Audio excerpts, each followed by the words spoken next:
The reason I went to Haiti is see if I can get them to learn how to use their resources, to teach them how to use their resources so they can have a higher standard of living.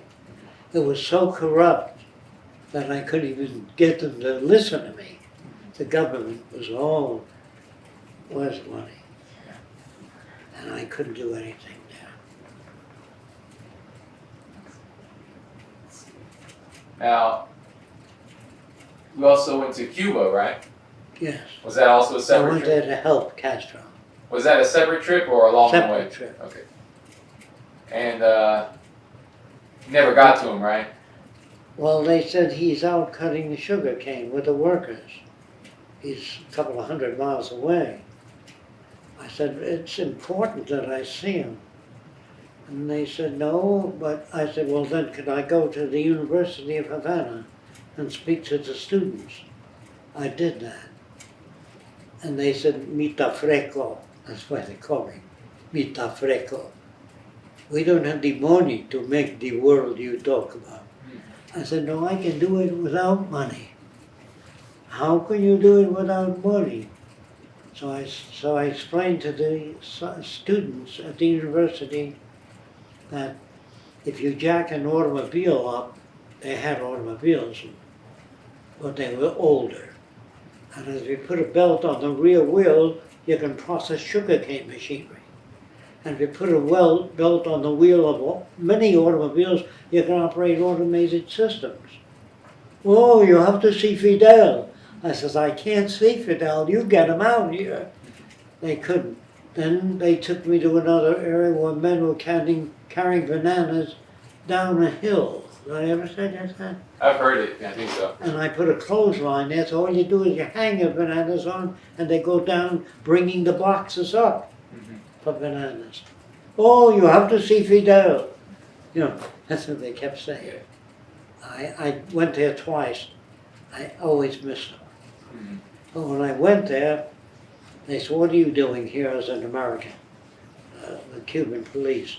They took my suitcase, opened it up, went through everything, make sure I wasn't going to shoot Fidel. You know, the CIA did a lot of damage in Cuba. Oh, yeah. They started fires, they did everything to retard the development, even invaded the area, and they were kicked out. But I thought Fidel and the doctor he was associated with, what was his name? Chavera. Oh, yeah. You know who I mean? Yeah. Anyway, he was a very nice guy, and they had him shot. The CIA shot him. So you went there twice? Yeah, at least twice. I never got to Fidel. I went there to help him. But it wasn't that I was sympathetic because he kicked all the Americans out of the hotels and put all the poor people in. He closed the gambling machines, casinos, and all the whorehouses. He did all that. And obviously he was a nice guy. He believed in Cuba. And I never met him. It's just all the American propaganda that turned him into a bad guy. Yeah. Terrible. He took property away from private owners, you know. He did take the hotels over, and he put the poor people in them. Yeah. He was really a nice guy, but he just didn't know what to do thereafter. And all the communists were nice out there. Yeah. They were outgoing and honest. They had good aspirations. They were helping people all over the world. They offered to help people on the islands, and they cut them out. They didn't want Castro to succeed. Under Nixon, they invaded all the little islands nearby because the Cubans sent communists there to try to make them communes, the islands. And we invaded those islands and killed a lot of people. We killed an awful lot of Cubans too. And they were still very nice to us, I thought. Castro was a very nice guy, and so was his right-hand man, the doctor, whom they had shot. The CIA shot him. No, I knew that. I knew Castro was sincere, and I knew if I met him, I could get to him. I believed I could. I never met him, so I can't verify that. I would have helped any country, fascist or a communist, you know, to really, all they wanted was a piece of the pie. That's what it's all about. Labor unions, differences between nations, is property, resources. That's what it's all about. And the resource-based economy was based on that.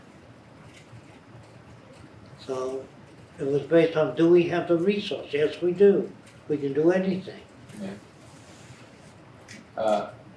Now, you visited your family in New York. I was not pro-communism, Right.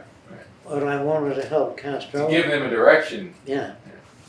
You visited. Be very careful in putting that out. Oh, I know. Because I can be picked up by the CIA I know.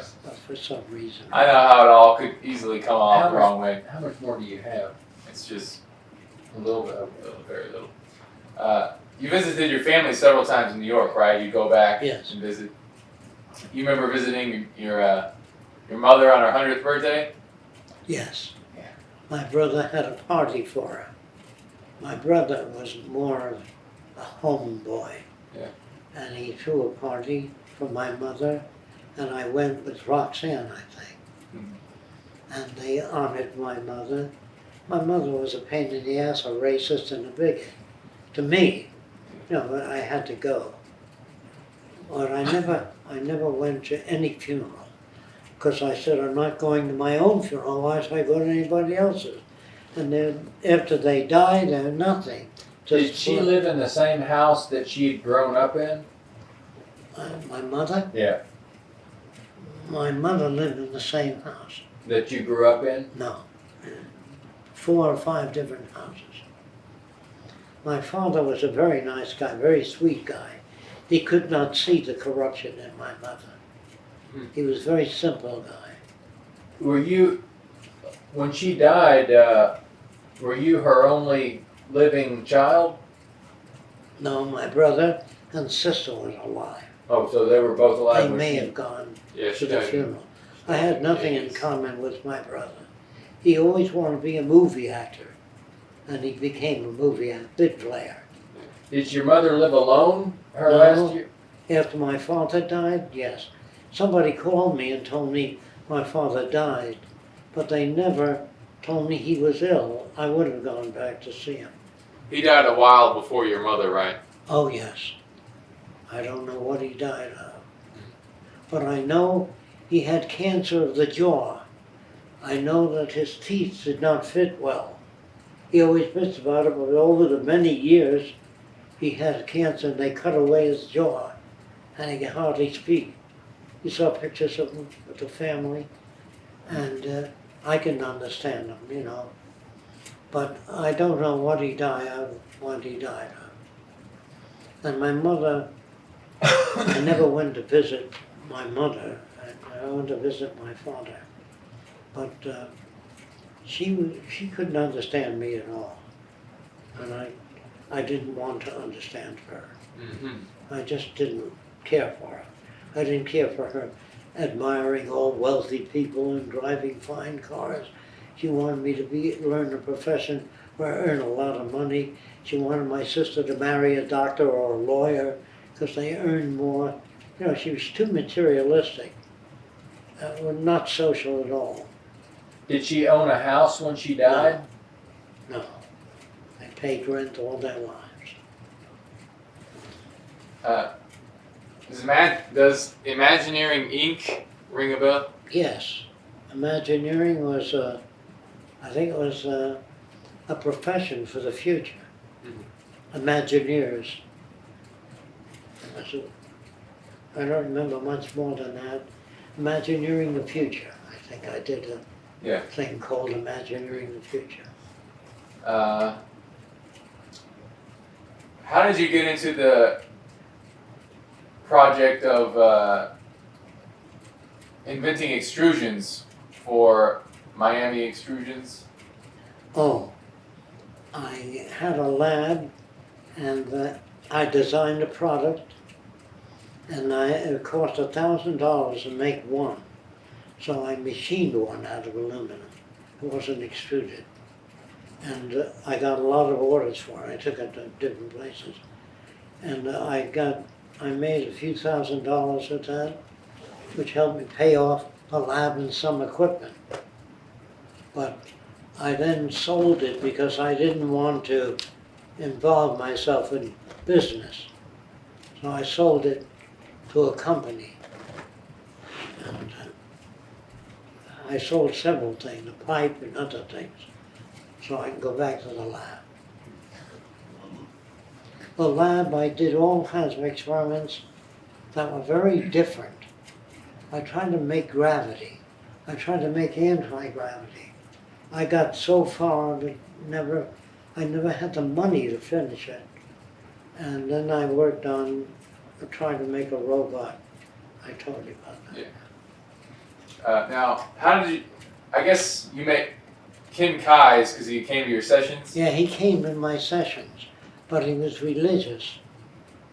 And he was a businessman in real estate. He owned a yacht. Then he said to me one day, after he had come to sessions, what are the chances of there being a God? From 1 to 10. I said, 0. He said, you don't think so at all, huh? And I tried to work on him. I worked on him, and he was kind of wishy-washy about that. And he said, he always was very sexual. He collected pictures of nude women and pornography movies. He enjoyed that. He was in a wheelchair. He was paraplegic.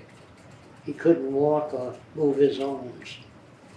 And he had 3 black men, Afro-Americans, that worked on his boat. But he would sit at the wheel, and he could just about turn the wheel. But he knew how to fly a plane, and he knew how to operate the boat.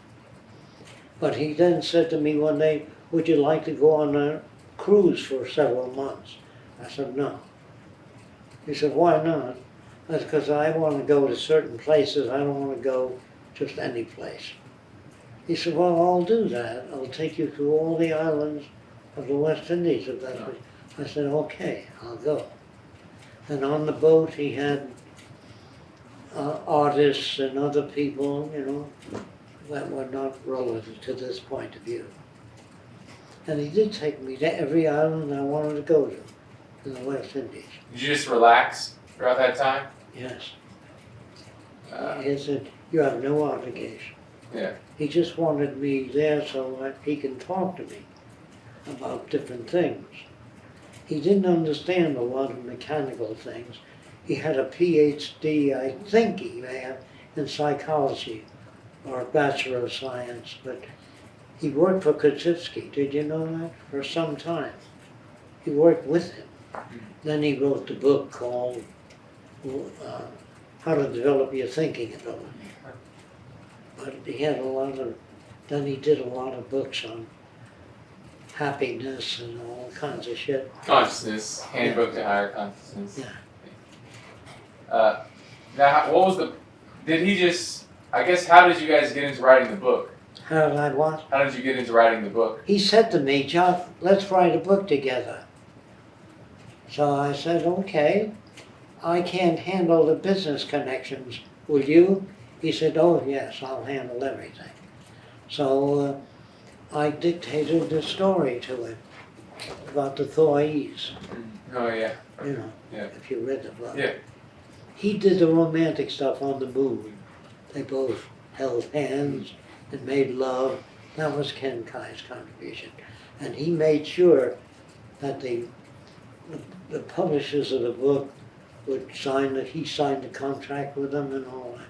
He took care of the legal stuff, which he was good at. He was a businessman, you know. I couldn't do that at all.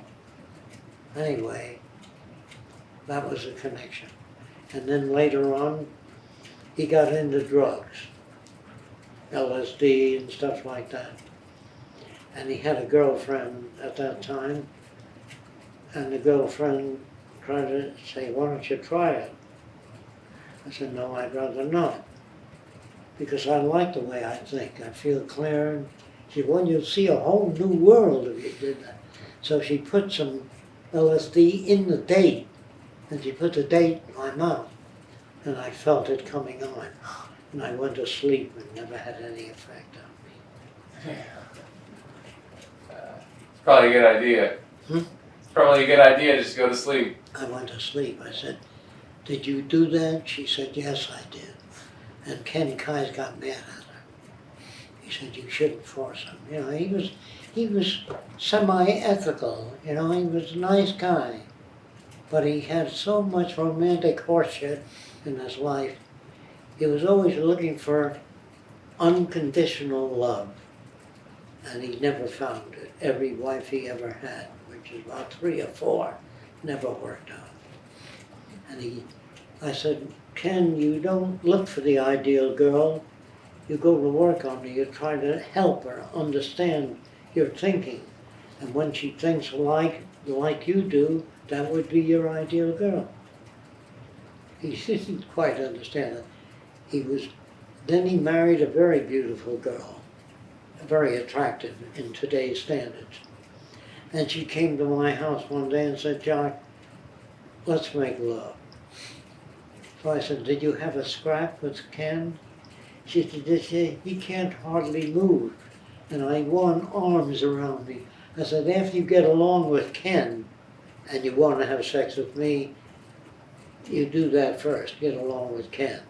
Don't do it when you've had a fight." I said, "No." I turned it down. So she felt bad about that. I said, "I don't want to have sex with you because you had a scrap with him." You know. I said, "Only if you told Ken about it."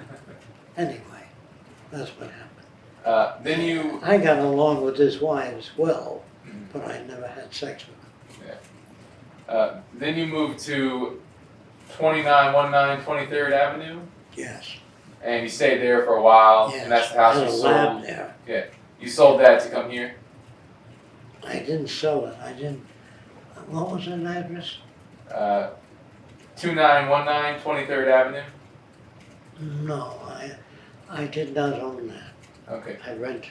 And then you moved to a house that you sold. Yes. Okay. Yeah, was your lab back behind the house, right? The lab was in the house. Okay. It's not really important.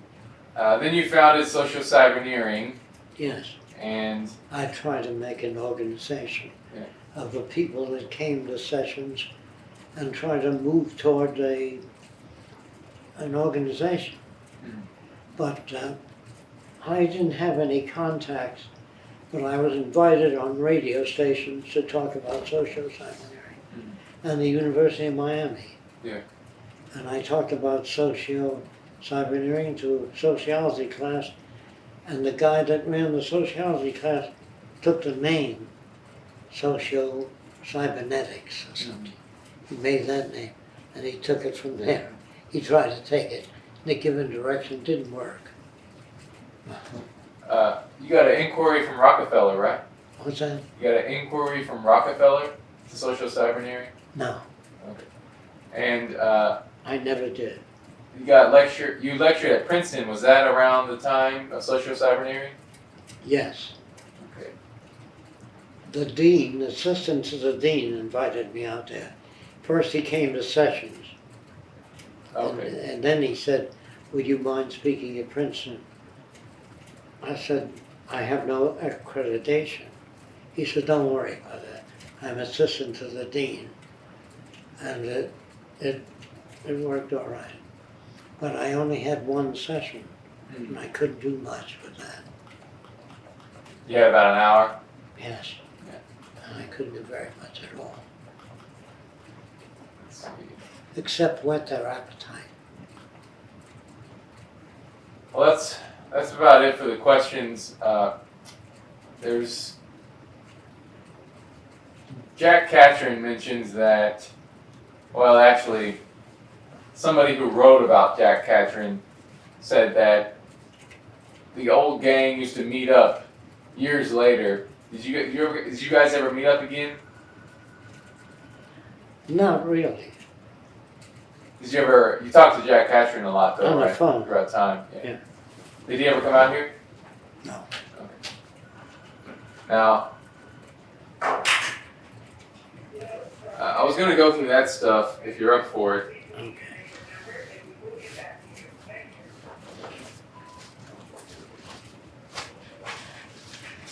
I had so many different things happen which we didn't talk about, but you got enough stuff there to fill a couple of books or whatever. Well, I'll be coming out again in the winter Okay. time. We might talk again. Yeah. If I'm still around. Of course. Roxanne knows a lot about, Well, yeah, there's other questions I had, Yeah. but that's after 1980, and Roxanne knows a lot of that stuff. Yeah. And, I was married several times, but I was trying to get to people, but I wasn't that good at it. My wife of 9 years became a metaphysician. She never heard a word I said. She just thought I was a very nice person, you know. And she never understood anything.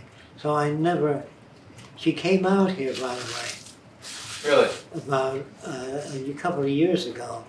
She had gray hair and all that sort of thing. I didn't remember her at all. You didn't remember. What's that? You didn't remember. I didn't remember her because Somebody we split years ago. So was that you had two separate marriages? I had 2 marriages, yes. And was that the first wife or the That was second the one? first wife. Okay. And the second wife was Pat. She was a Presbyterian when I met her. And she began to understand this stuff, but she was more, she never did anything. She never worked with me or helped in any way. She never really took on the values. Mhm. So I split. Her name was Patricia, Patricia, and that's who you had. That's who you had. Two Richard children. and Bambi. 2 children, Right. Bambi and Richie. Right. And Richie got involved in guns, Mhm. and I don't know why, but I think when we split, Richie was 5 years old and Bambi was 3, and the judge assigned both children to Pat. And I said, Pat, I will raise them to be scientific. I'll take all the responsibility. She said, no, I want the kids. I Well- want the house. So she got that, and they turned out to be nearly normal thereafter. I never had much contact with them. Did she ever try to keep them away from you or anything? Not to my knowledge. But the kids Bambi came to 1 or 2 sessions to show her friends how smart I was. But she didn't come for the right reason. Yeah. She was 3 when we split, and Richie was 5, and Richie came once. He said, Dad, will you teach me to drive? I said, sure. So I taught him to drive. He says, can I borrow your car tonight? 1 lesson. I said, no, because he really didn't have enough experience, and he was hurt. But he never really came to sessions. He never really studied the system. And he became normal, almost normal. Bambi was a normal child with a very little bit of information. And she died, about 6 months ago? Oh no, about a year ago. About a year ago? The guy claimed My to be daughter had a cancer member. all through her body. Mhm. And she wasted away. But the last year of her life, she spent here. Mhm. In the guest house, right? Guest house, Yeah. yeah. You were very happy here. I never talked to her much because she was more normal. And she couldn't. It was, what's the use, you know, she had it at that time. Now, did Richard get into the army? You know if he got in the Richard military? joined the army Mhm. because he didn't like living with Pat. Mhm. Because Pat was never, and he never came to my sessions. He joined the army and he grew a beard in the army, and the army tried to make him shave the beard off. Because in the army, a guy could grab you by the beard. And the army lawyer defended his rights to grow a beard if he wanted to. But I don't remember much. He was away a year. He was in Germany. Yeah. And he He was was very normal. he was committed to hard labor because he supposedly, what I've read from a couple newspapers is that he converted to the Sikh religion, and The what the religion? Sikh, I didn't know that. and that's why he wouldn't cut his hair, because you're supposed to grow it out. Maybe the attorney used that. Oh, I don't know it. I don't know. That's just him and another guy converted to I that wouldn't religion. know that. And then they were committed to I hard haven't labor. seen him for years. Mhm. Like, I'd say about 12 years I haven't seen him. Yeah. So he was normal. Right. See, I had an attitude about kids, that all kids are lovable, that your own kids are not especially Right. like you or will think like you. I didn't believe that. So I never looked at my kids as my kids, but they looked at me, at least Bambi, Daddy, you know. So she had normal views, and I tried to be nice to her. And I said, do you want a TV set? What do you want to make your life pleasant there? She said, well, what? Like, can I have my friends visit me? I said, sure, whenever you want. And I just treated her as nicely as I was able to. Do you remember? Here, I'm just asking you about some old people, some old names that I've gathered. Abraham Osheroff. Doesn't ring a bell. What was it in relation to? Let's see. He was a hero of the Abraham Lincoln Brigade. Was he a soldier? He might have been an old YCL member. He might have been in Bensonhurst. He might have come from Bensonhurst. Catherine talks about him.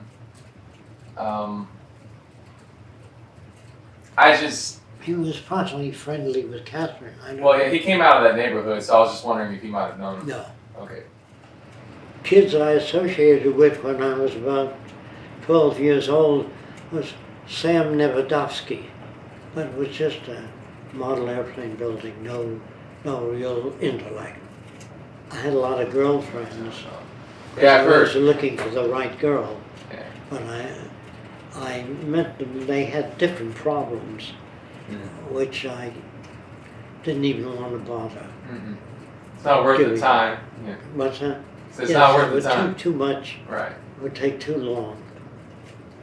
Vivian was married to a very tall, good-looking guy, and she married him because he was good-looking. Mm-hmm. And she always wanted to know how to behave sexually so she can keep a man. I said, that's no way to keep a man. If you behave sexually one way, if he meets another girl that behaves sexually better than you, he might leave you. That's not enough. She couldn't understand that. So later on, anyway, I left her, and she married a guy, and then she died of cancer, I'm told.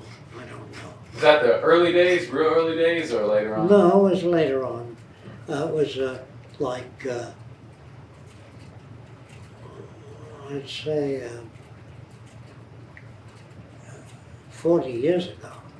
Was it when you were in Florida? Yes. Okay. There's a couple things I wanted to ask you about. Do you remember training animals to sit at a table? Yes. And The raccoons? oh, I don't know. Yeah, yes. This table here. There's some footage on that. I don't know how much she's got. All right, I just wanted to ask you a few things about people you might have read. Did you ever read Thoreau? Thoreau? Yeah. I know of him. Okay. I read something about him, but he was an idealist who was against war, and he was put in prison, and friends said to him, well, why are you in prison? He said, why aren't you in prison? Mm-hmm. You know, protesting the wars. He was an idealist, he wasn't a mechanist. Yeah. He wasn't social as far as I'm concerned. Mm-hmm. He was a nice guy, a human, more of a human being, decent person. Right. That's all I know about him. Do you recall? I never locked on him because he was not scientific. What about Alexis Sachanovsky? Alex Sachanovsky? Yes, so, I know. the Advanced guy. Automotive Designs, or something like that? No, Alex, I knew him, and he he married a Chinese woman, used to come to sessions. He's only been to about 4 sessions. And he married a Chinese woman, and they had 2 children, looked Chinese, completely Chinese. And I was talking to the children, and they said, boy, when we went to the movies, those goddamn chinks, they scared the shit out of us. And they were what they call chinks. And that helped me understand how a person can be conditioned just like cowboys or anybody else. And the kids were normal. I remember the guy, he was normal. He didn't extract what he could have from the sessions. He wasn't of intellectual character. Mm-hmm. He was just a nice guy that came to sessions. A lot of people could not put it together. And I was not that good at presenting ideas, not that skilled at it. Mm. Well, you sharpened up in that time, you know. Oh, yes. Did you ever read Oscar Wilde? Oscar Wilde was gay, and he wrote some very interesting books. And he was not mechanistic, but he had a pretty good idea. He wrote a lot of good stuff. Bits here and there, but it was never joined into a social system. Mm-hmm. He was ridiculed and abused by society. I think he went to live in England, didn't he? Did he live in England? I don't know. Yeah, I never met him. I knew knew of him and of his writings somewhat. You spoke several times of Clarence Darrow. Yeah, he had also there was other people like that. But Clarence Darrow was he understood a lot about conditioning and the effects of environment on behavior, and always tried to educate the jury to make better decisions. He did the Scope trial. Yeah. And I forgot the other guy's name, but it's not important. But anyway, I never met him.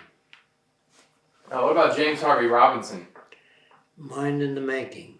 Oh, yeah. He was all right, but he had no real method of changing people. He used reason, a lot of reason. He wrote the book, I think he wrote Mind in the Making, James Harvey Robinson. And what about... Korzybski was not social at all. What got you He called himself Count Korzybski, which was shows you how full of shit he was. Mm-hmm. What led you to read James Harvey Robinson's book at such a young age? Well, I just grabbed a bunch of books in the library when I was a kid. I just grabbed books with titles that sounded the unusual phenomena. I took a book like that, or Freaks, or Anomalies and Curiosities in Medicine. Those titles seemed to be departure from convention. And that showed me guys with 2 heads and 3 heads, showed me things I never even knew existed. And then all the business about nature being perfect fell apart. When I read books on evolution, they weren't written exactly correctly. They like my brother talked, he said the giraffes kept eating things, high places, and their neck got longer. It doesn't work like that. They were born different and they could reach more plants. There was no purpose. My brother was hung up with purpose. And the early evolutionists were too. They had a lot of purpose. The purpose of a beak was to pick worms, and they put purpose on things. And then the geneticists put purpose in everything, ears to hear with, and the reason we have fingernails to scratch our itches, everything like that. We have fingernails and we scratch our itches, period. But I never went along with purpose in life. You'd be surprised how many scientists are caught up in that. When they write books on science, they think that the purpose is teeth to chew with and all that. They were looking for the purpose of life. That's why some scientists believe in God. He gave us purpose, you know. We were put here, we were all put here to do a job. Of course. And your job is... Yes, to fix the world up. What about Max Brodell? Max Brodell was a doctor. He was one of the first doctors that did medical illustration. And he's the guy that wrote in his book.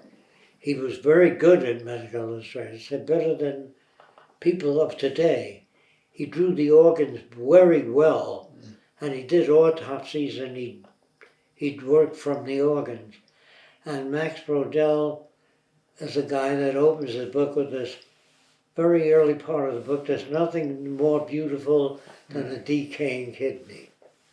And I couldn't quite understand that until I read his book, or read about his work. Max Brodell was inclined to be a mechanist before they knew enough about force movement.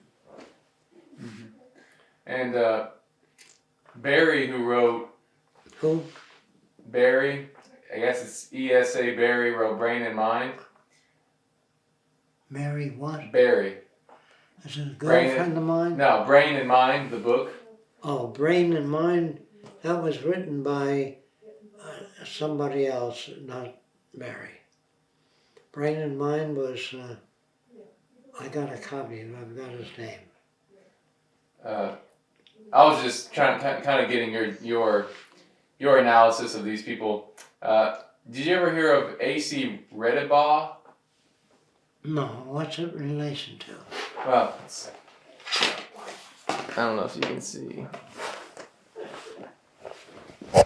He was an early futurist. Well, he wasn't really a futurist. He was just sort of he designed futuristic architecture. I don't know if you can see that. No, I see red. I have to see the drawings. I know. Okay. Hugh Ferris is a guy that I was influenced by. Really? That was a 3D projector. That was 3D with glasses on top. So you can observe pictures in 3D. The Polaroid glasses were built into the unit. I made those units for viewing X-rays. Gee, I didn't think I had that picture. I made so many different thousands of things.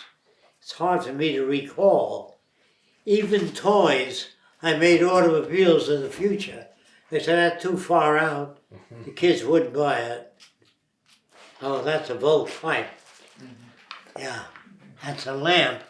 There was no building to put it in. It was too futuristic. It snapped together. There were no screws, just snapped over that. And it was very slick, you know. I did a lot of things like when I was in industrial design. Industrial design helped me become a futurist because we were doing away with ornament. You said, what's the purpose of an ashtray? What's the purpose of a building?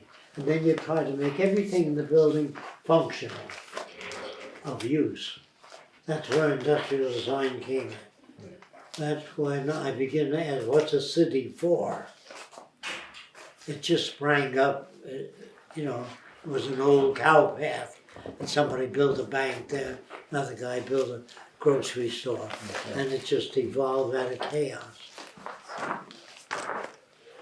That's a Y-frame structure. It's called Y-frame structure. The tubes, my God, that's very early. Imagineering Incorporated, I see. Okay. These were sections for building, round buildings fast. But then the Y-frame came after this. The Y-frame is up on the wall over there. Mm-hmm.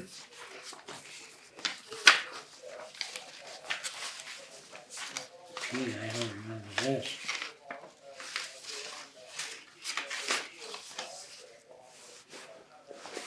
Can you figure it out? I'm trying to... No, I don't remember it. What was it? I don't know. I don't know. Gee, he found things that I don't even remember. Oh, yes. This is a hinge I did for a boat company. A hinge that went together without the typical hinge movement. It was a new type of hinge movement. I guess I should hold it up just so I can. God, I didn't even know, I didn't remember that. And this is That was the previous. my God, I didn't even know these things were available. Oh, these, you got Where'd you three find prints these? of the hinge. Oh, Roxanne had them stashed away. Oh, Roxanne had that? I thought it didn't know you. She had, I don't know why she got three. My God. There's- Oh, this is a record thing. This was the governor sent me a letter saying, congratulations on your patent. What was his name? The governor of Florida. Jeb Bush? Not Bush, no. Not Jeff Bush. A liberal governor. This would have been in the 60s. Gee. And this was that a railroad terminal? I'm not sure. Yeah, that's what it was. And this, I don't, Oh, it's just. my God, I remember that. Oh, this is a draftsman's instrument rack. And many different designs. I don't know where she got, I don't even know where she got these. That's like a cutaway view of an extrusion. Yeah. And this is a cutaway view of a gadget that holds French curves and things of that sort. My God. Very old blueprint. Yes. This is a rack. Miami extruded that. This is a blueprint. Did you know you had these extrusions? And this is a perspective drawing of the rack. There's another drawing. And this is I don't know what the hell that is. Oh, that's a pipe. That's a cross section of the pipe, air cooled. Ah. There's no tape left in that. And this You're not is filming anything. There will be in a minute. before it was extruded, you have to make a drawing of the parts. My God, I didn't know we had these. And this is an extrusion. I forgot which extrusion this was. Oh yeah. No, that's It not goes- blank. It was for a jewelry store. It had sliding doors, and it was an extruded That's jewelry not blank. display case. Did you rewind it? No, it's a tape. Is that a tape that was in here before? It was taken out. I That was recorded a a few minutes of, Product holder. an interview. This with was another Andrew on one unit. of those tapes. I Totally did from full, Miami pretty much. Extruders. I don't know. I didn't think it was. These are different gadgets that held different things, specialized things. And this was to hold drafting instruments and be put on a slanted table and it's stuck down so it won't slide down the table. And this was pipe rack.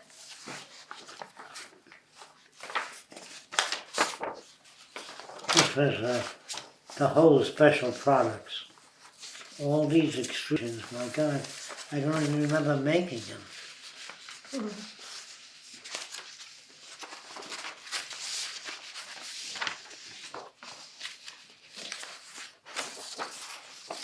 You were busy at work all the time. Yeah. I think these are racks for holding things. This is a ruler, Oh yeah. remember that? I can tell you what it is at least. And this was designing joints for the body, artificial hip joints, yes, for Fixell. Where did you get this? Roxanne had it.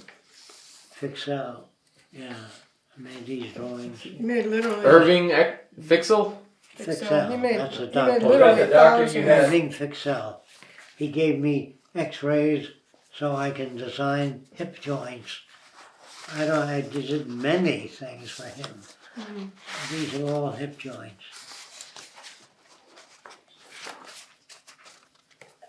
Wow. I don't believe I did all those. Some blast from the Did a lot past. more. Yeah. Let's see. I tried to tell that to PJ that I was busy designing things for people, you know. all You don't have these to years. make any excuses for his comments. No. I guess these are just photos of the tree. If I understand them, I'll tell you what they are. I think they're just train home photos. What was that? Let's see. That's a floor plan, but it's the smallest hallway possible. Yes. You notice it's a hallway here, Mhm. and this is your living room, so your guests can use your bathroom without going through your bedroom. But your bedroom was very near the bathroom, and the kitchen was off the bathroom, same plumbing. And this was where you parked your car. And the heater was outside. If anything went wrong, they can service things without going in your house. And the structure of the walls. No detail here. I'm talking about when the wind. Oh, that was done a different way. Oh, okay, that was That's a So- factory for turning out the trend. It would go through in phases. Yes. This was a factory plan, cyclic reduction plan.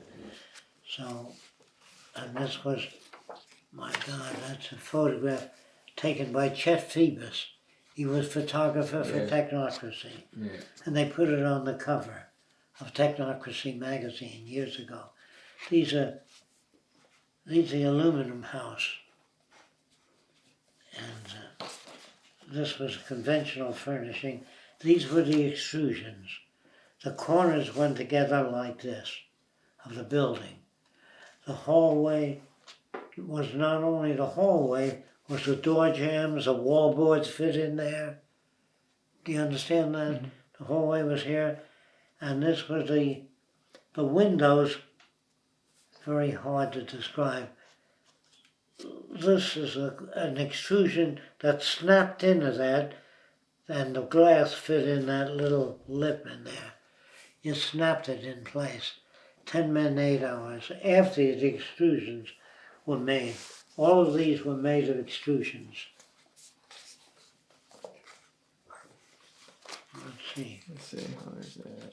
that's just different. These are tiny models. The reason that I did this orientation, so you didn't see another house when you looked out of your window. Jacque, how about a break? Give him a break, Matt. Yeah. Well, this Yeah, this keep this going. this, No, this is no. it. This is all we have. I just wanted to Yeah, get that that's- last one. Riveted together at first, before I designed the keyhole. I see. You want to go over the last ones?